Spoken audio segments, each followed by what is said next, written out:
point. Le Seigneur veut que nous allons au ciel. Alors, le plan de Dieu dans son volet terrestre, là, il est individuel. Je veux dire que le plan de Dieu pour ma vie n'est pas le même que notre soeur qui est là. N'est pas le même pour le frère qui est là-bas. Alléluia. Et souvent, les gens échouent dans la vie parce que justement, ils ne connaissent pas le plan de Dieu de façon singulière pour leur vie. De sorte qu'ils sont amenés à faire comme les autres, à vivre comme les autres, à prendre les décisions comme l'autre les a prises. Frère, nous ne sommes pas même chose. Autant que nous sommes unis, mais dans cette unité, il y a la diversité et l'individualité. Alléluia. Alléluia. Tu n'es pas appelé au ministère. Et puis tu dis, comme tu as reçu ton spirituel là, Dieu veut que je le serve. Ah frère, il faut interroger Dieu bien d'abord. Alléluia. Ceux que Dieu a appelés là, j'allais dire, ils ont éprouvé Dieu d'abord et Dieu les a convaincus de la mission qui est assignée à leur vie.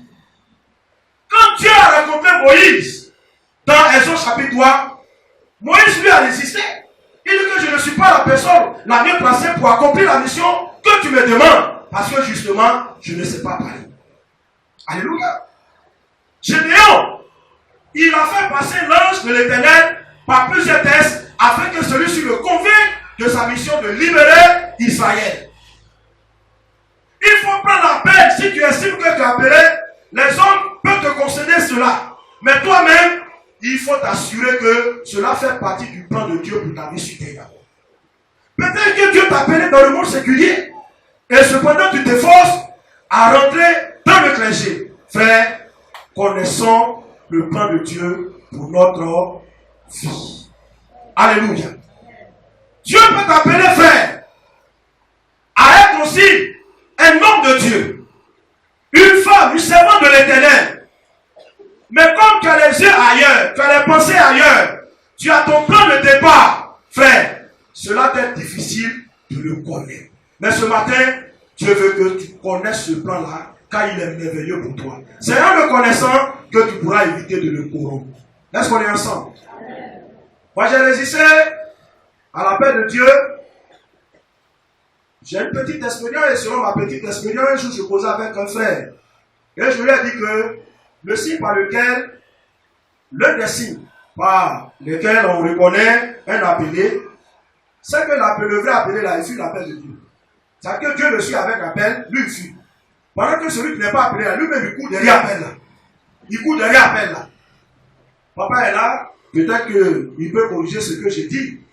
Mais les hommes que Dieu a appelés qui sont devenus serviteurs de Dieu là, s'il te dit que au prime abord ils ont accepté cet appel là à cœur joie, frère, c'est pas vrai.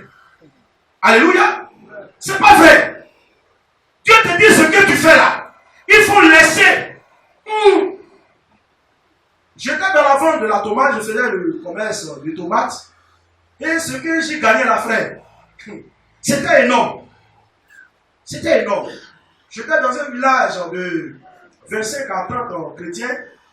Et par la culture de la tomate, on a pu bâtir un grand temple. Au village, un grand temple. Il n'y avait pas fonctionnaire dedans. C'était la tomate qu'on faisait. Et arrivé à un certain moment, l'argent que j'ai gagné dedans là, ça faisait que l'appel là, c'était vraiment devenu la dernière de mes préoccupations quoi. Et même ça a commencé à jouer sur ma vie de prière, ma vie de consécration. Frère, c'était pas facile. Il a fallu que le Seigneur intervienne avec autorité et que je me ressaisisse. Donc quand Dieu t'appelle et puis tu vas venir le servir, frère, abandonner tout pour venir le servir là. C'est faire preuve de sacrifice. Alléluia.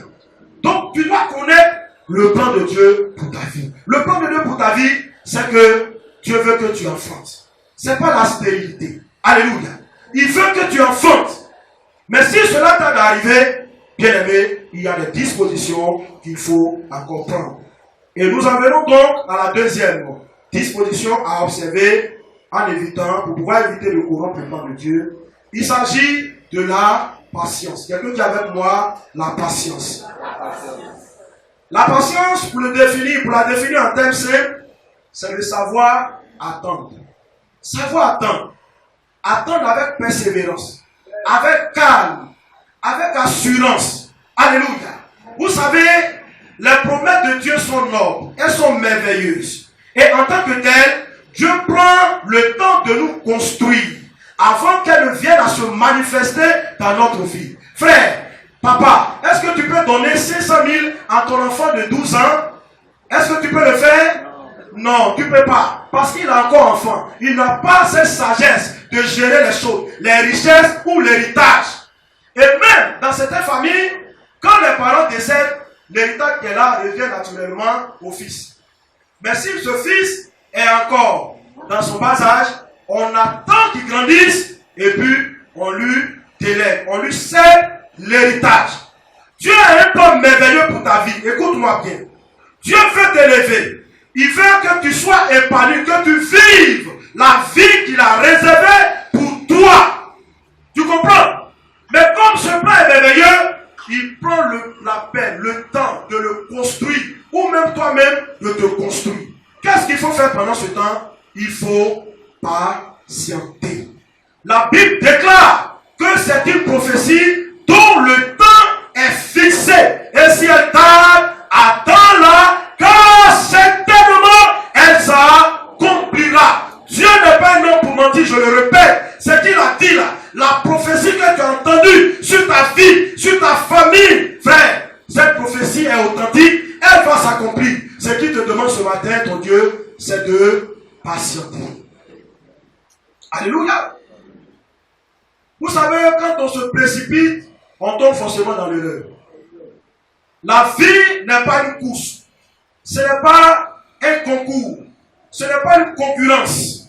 Chacun doit connaître son rythme et observer ce rythme-là. Vous me comprenez, frère? Vous me voyez devant vous? Je ne suis pas marié. Vous me comprenez? Ce n'est pas parce que je ne désire pas me marier. Je le désire même ardemment. Vous me comprenez? Mais je sais ce que Dieu m'a dit. Et comme il y a personne, quand Dieu me parlait, ça dit l'alliance qui est entre Dieu et moi là. Des gens qui sont à côté de moi sont étrangers à cette alliance. Je préfère écouter ceux qui sont autour de moi. Alléluia. Il ne faut pas donner ton oreille à ce que les gens disent ça et là. À moins que ce qu'ils disent, c'est des reproches, des choses que tu dois corriger. Mais il faut donner ton oreille, prêter ton oreille, la scotcher sur la parole que Dieu a déclarée sur ta vie. Il y a deux sortes de plans, frère. Il y a le plan efficace et le plan permissif de Dieu. Le plan efficace, là, c'est ce que Dieu a décidé dans sa souveraineté de faire de façon libre et humiliable. C'est-à-dire, s'il a décidé de faire ça là, venir, il reste fidèle et il va l'accomplir. Tu me comprends? Ce matin, il faut déceler le plan de Dieu pour ta vie et éviter de le corrompre. Il faut patienter, il ne faut pas te précipiter. Il y a un homme dans la Bible qui s'est précipité, vous le connaissez tant bien que moi, Saül, qui, en attendant Samuel, arrivé à un certain moment, Samuel ne venait pas, et il a pris la place de Samuel. Il s'est joué au sacrificateur.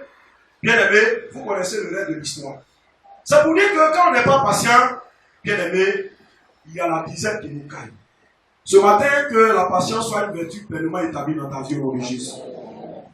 La troisième chose à observer, en évitant, pour pouvoir éviter la commission du plan de Dieu, il faut user de discernement face à ce qui peut corrompre le dessein de Dieu pour nous. Il faut user de discernement. Dans le contexte bien aimé, regardez, lisons les versets 2, 3 et 4. Regardez ce que la Bible déclare en ce qui concerne Abraham. Il dit, et Sarah dit à Abraham, voici, l'Éternel m'a rendu stérile. Frère, si c'est l'Éternel qui t'a rendu stérile là, est-ce que le même Éternel n'est pas capable de te rendre fertile? Il peut le faire, non? Continuons. L'Éternel m'a rendu stérile. Viens, je te prie. Elle m'a dit, je te prie. Frère, ce qui vient à corrompre le plan de Dieu là, il est subtil. Quand il vient comme ça, On ne voit pas vrai comme ça. Hein? C'est subtil. C'est des choses, des pensées anodines qu'on ne peut même pas considérer. Mais cependant, si nous ne faisons pas attention à ça, arrivé à un certain moment, ça nous renverse. Je me prie. Va vers ma servante. Peut-être aurais-je, par elle, des enfants. Abraham écouta la voix de Sarai. Alors Sarai, femme d'Abraham, prit Agar, l'Égyptienne, sa servante, et la donna pour femme à Abraham, son mari, après Abraham eut habité 10 années dans le pays de Canaan. Il alla vers Agar, et elle devint enceinte. Je préfère m'arrêter là. Frère, ce qui corrompt le plan de Dieu là, c'est subtil. C'est subtil, je le répète. Quand on dit c'est subtil là, c'est pas quelque chose qu'on peut bien maîtriser comme ça, qui, à premier coup d'œil, on peut reconnaître comme étant dangereux pour notre alliance avec Dieu. Un homme de Dieu le disait, je partage son avis, que l'exercice le plus difficile pour l'Église en ces temps de la fin, c'est le discernement. Aujourd'hui, on mélange tout. On prend toutes les pensées pour Dieu comme celles de Dieu. Souvent, les choses même que nous ressentons dans notre humanité, on les met au compte de Dieu. Pourtant, parfois, il peut s'agir de l'ennemi qui est en train de se manifester ainsi. Le diable sait que le ciel de gloire, c'est un ciel, un endroit merveilleux, où nous vivrons le bonheur éternel avec Dieu. Alors qu'est-ce qu'il fait? Il multiplie les tentations de façon subtile ou ouverte. Aujourd'hui, nous sommes éprouvés. Peut-être que tu as beaucoup tenté. Frère, il faut reconnaître cette tentation comme étant quelque chose qui peut corrompre le plan de Dieu. Être tenté, frère, c'est une chose. Ça, c'est un degré. Mais le deuxième degré de la tentation, c'est son assouvissement. Quand vous êtes tenté, vous ne refusez pas, vous succombez, vous cédez, c'est là que la tentation devient grave. Je ne sais pas par quelle tentation tu passes, mais ce matin, le Seigneur veut que tu ouvres les yeux sur cette tentation. Parce que si tu succombes, quand tu ne sais pas quand tu vas mourir, bien aimé, ou quand le Seigneur reviendra, ça peut avoir des conséquences graves sur ta vie. Abraham aurait pu discerner les propos de Sarai comme étant contraires à ceux de Dieu. En disant non, quand Dieu m'a appelé, c'est pas ce qu'il m'a dit. Il a dit qu'il va mettre en place une alliance par l'entremise de mon fils Isaac. Et Isaac là, doit venir de toi, Sarai. Mais comment se fait-il que tu me mets devant une norme traditionnelle? Faisons attention. La tradition aussi peut corrompre le plan de Dieu. Il y a des gens dont les parents ont une influence considérable sur leur vie. Je connais une famille qui a un parent en Europe. Le jour que ces parents-là viennent là, toute la famille ne vient pas. Vous comprenez, non? Toute la famille ne vient pas à l'église. De tels parents-là, c'est des gens que l'ennemi peut utiliser pour corrompre le plan de Dieu pour votre vie. Moi que vous voyez, j'ai été éprouvé. Lorsque j'ai eu mon bac et que je suis allé à Abidjan dans le but d'entamer les études universitaires, quand je suis allé, quelques mois après, mes parents m'ont dit, mon oncle est là-bas, il dit bon, il y a beaucoup d'officiers de police. Quand tu vas devenir policier, tu vois ton papa avancer en âge, il faudrait qu'il prenne vraiment cueillir le fruit de sa labeur. Il dit, c'était une bonne offre, frère, à vrai dire. Mais ce qui m'a sauvé là, c'est que quand j'ai accepté le Seigneur, j'ai été vite baptisé dans le Saint-Esprit.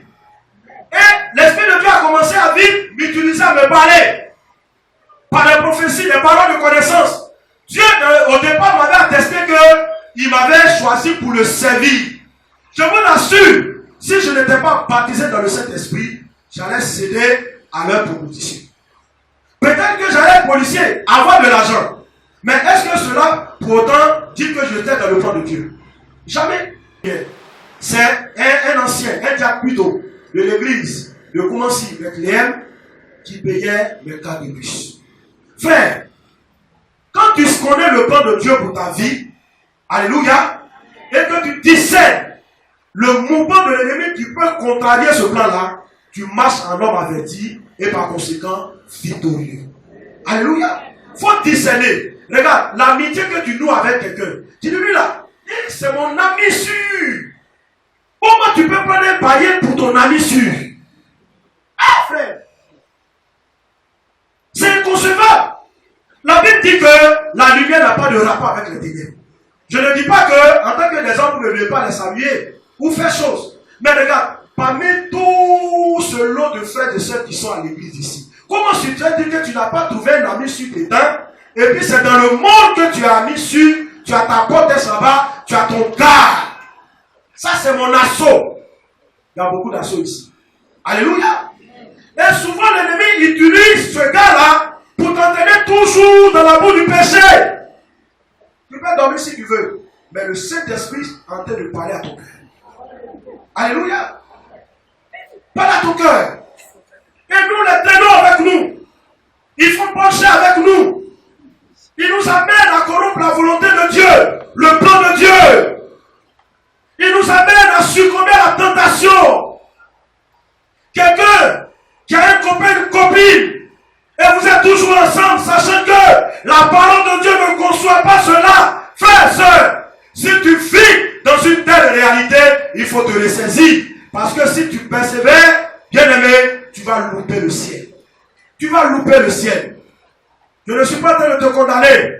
Certes, tu as connu tes manquements, tes faiblesses, tu es tombé. Justement, c'est pour que le Seigneur puisse t'assurer la victoire qu'il est en train de te parler.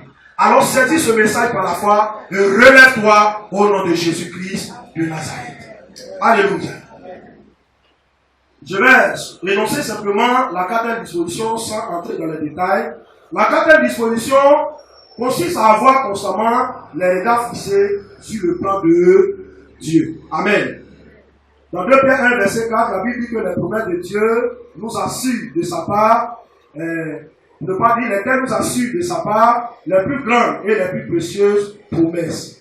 Dans Apocalypse 21, verset 4, la Bible parle du ciel comme un endroit où Dieu essuiera toute l'âme de leurs yeux. Et la mort ne sera plus, il n'y aura ni deuil, ni cri, ni douleur, car les premières choses ont disparu. Bien-aimés, ayons le regard fixé sur le plan de Dieu pour nous. Enfin, la cinquième disposition à observer consiste à savoir que la corruption du plan de Dieu est toujours suivie de conséquences graves. Je répète, la corruption du plan de Dieu est toujours suivie de conséquences graves. Quand Dieu te met quelque part, et puis tu dis, je ne veux pas, c'est là-bas, là, je vais aller. Tu vas aller. Mais quand tu vas aller là, tu vas connaître la sécheresse. Alléluia. Il faut être comme un arbre. Là où on t'a planté là, reste là, et puis produit les fruits.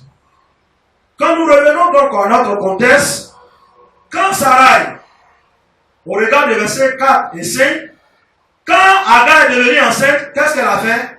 La Bible dit qu'elle a commencé à mépriser Sarai.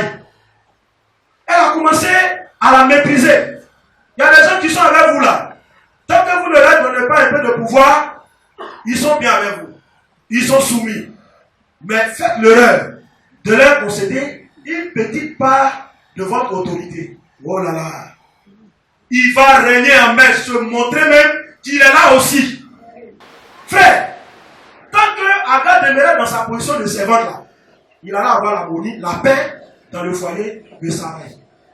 Mais à partir du moment où Sarai a commis l'erreur de dire, il faut aller, va avec mon mari.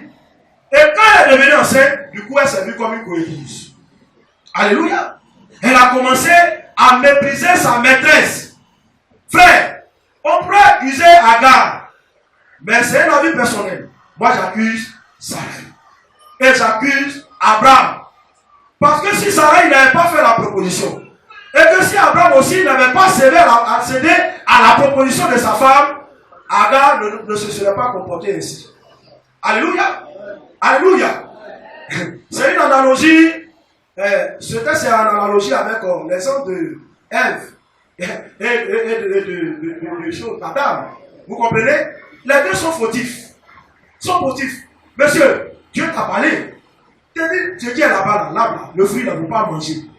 Même si ta femme s'est trompée et bien de te proposer là, toi tu étais le dernier recours de dire non, je sors là, je vais interroger Dieu d'abord qui m'a parlé, mais il a fait. Et voilà les conséquences, le mépris.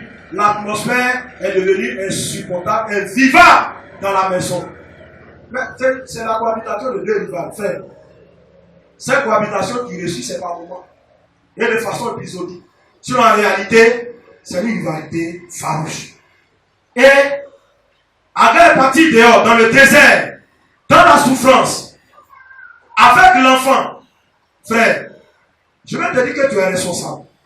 Et en tant que tel, tu dois mesurer l'ampleur, les conséquences de tes décisions, de tes actes, avant de les poser ou de les prendre. Tu me comprends bien? Tu portes sur ton dos un lot, un peu, des gens dont l'avenir dépend de ton engagement. Mais si aujourd'hui tu prends sans discernement une décision, ça va leur coûter l'échec. Tu me comprends? L'échec. La famille dans laquelle le Seigneur t'a appelé et tu es devenu chrétien, il veut que par ton canal, cette famille soit entièrement convertie, connaisse Christ. Mais si tu succombes devant la tentation, bien aimé, qui sera comme un maillon essentiel dans cette famille pour travailler à la conversion de la famille? Faisons attention. Nous qui travaillons, frère, nous qui sommes fonctionnaires, qui allons ça et là, qui sommes les hommes de métier, faisons attention dans les affaires. On a vu au cours de la semaine. Aujourd'hui, quand on parle de péché, tout de suite, on a les pensées rivées vers les publicités. Mais qu'en est-il dans les affaires? Hein? Nous les chrétiens, qu'en est-il? Le péché, les fautes que nous commettons dans les affaires, les fraudes, sont criantes. Et il est important de les relever pour que nous changeons notre manière de faire. Frère, le Seigneur tient compte de toutes ces choses. Faisons attention, car nos actes sont suivis de graves conséquences. Frère, Dieu ne l'est pas, hein. Il est tout puissant.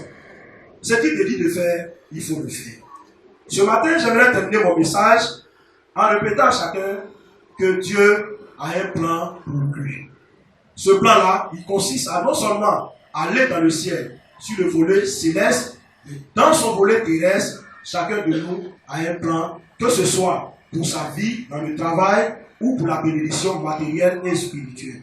Notre devoir est de veiller à ce que ce plan ne se corrompe pas, et la disposition à prendre sont, de part et d'autre, à prendre connaissance de ce plan. En deux, être patient. En trois, user de discernement face à ce qui peut corrompre le plan de Dieu. En quatre, avoir constamment les yeux rivés sur le plan de Dieu. Et enfin, être conscient de ce que la commission du plan de Dieu est suivie de graves conséquences. Que Dieu bénisse sa parole et qu'il la rende vivante dans nos cœurs. Au nom de Jésus. Amen.